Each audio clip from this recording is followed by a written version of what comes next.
Steve White, Trek Boy 89 for Steve Arts 89. Well, the Paramount drama just continues. There was a Variety article like a week ago that announced that Paramount Television Studios will be shut down by Paramount Global in order to cut costs. Now, we know that this is something that's ongoing. They're cutting costs everywhere, like 2,000 people were let go and a lot of jobs. It's just a huge mess.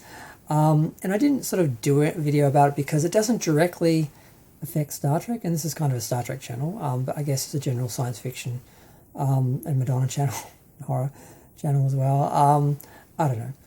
But yeah, it doesn't directly affect Star Trek, because Star Trek is no longer being produced by Paramount Television. It's being produced by Paramount Plus.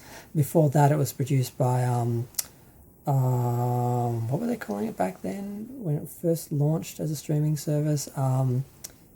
CBS All Access. So Paramount Television Studios was sort of the revamp of the original Paramount Television Studios, or Paramount Television, that I think started in the late 60s when Paramount bought Desilu Studios, which was primarily a TV studio, and they created Paramount Television, and I think they produced the last year of Star Trek. It was one of the first things they did. And then they sort of ran through the 70s into the 80s, and they revamped it at some point. I don't know if it was in the 80s or the 90s. And it's been going since then, but they've closed it down, I guess, because they have Paramount Plus that now does all the shows. I'm not exactly sure how they're going to structure that. But yeah, it doesn't directly affect Star Trek because Star Trek is not being produced by them. So a few people I saw were going, "Oh my God, they're shutting Paramount TV studios down. Does that mean, they're going to stop Star Trek Strange New Worlds, and they're not going to actually start to make Starfleet Academy?" No, Starfleet Academy, which would have been a great show if it had been set in the correct century, and in the Star Trek universe, but instead it's set in the Discovery universe in the 31st century. So it just doesn't work as Star Trek. It's just no way to realistically portray that time frame, and it just does not work. So yeah, it's a mess waiting. It may not be on the Acolyte level, but I think it's going to follow a close second to the Acolyte with so far as failure. And it could have been great. I think they really could have done a Starfleet Academy series. I think a lot of people don't think that would have worked, but I think they really could have done a good job of it if they'd actually set it in the 23rd or 24th century in the actual Star Trek universe and used younger versions of the characters that we already know, or at least had them on the peripheral and had a new cast that was being taught by them or something. You could have some of the older actors come in playing, mentors or chancellors or, people sort of in charge of the academy.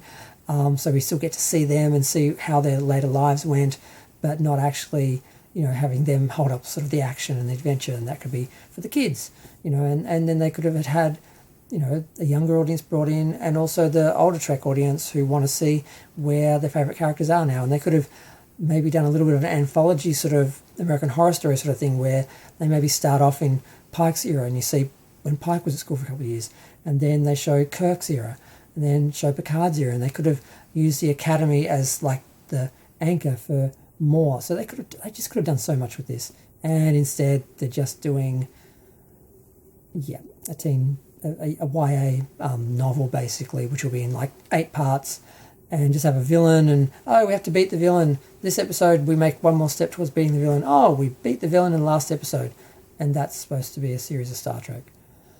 Okay, so yeah, I just had to talk about that for a minute because there's another story about Paramount that I had to talk about even more. I'm like, well, I should probably address Paramount TV being gone. It makes me sad. I remember watching Paramount TV and seeing that logo at the end, and it was like, Paramount TV is like Paramount Movies. They've got a TV studio as well. It's awesome. I remember a lot of shows I used to watch had that logo at the end.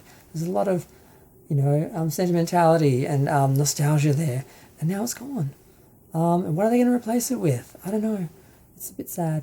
I'm going to go. Feel free to share, like, comment, subscribe. Let me know what you think. It's a pity they're not shutting down Paramount Plus. That would help Star Trek a lot. But yeah, if wishes were horses.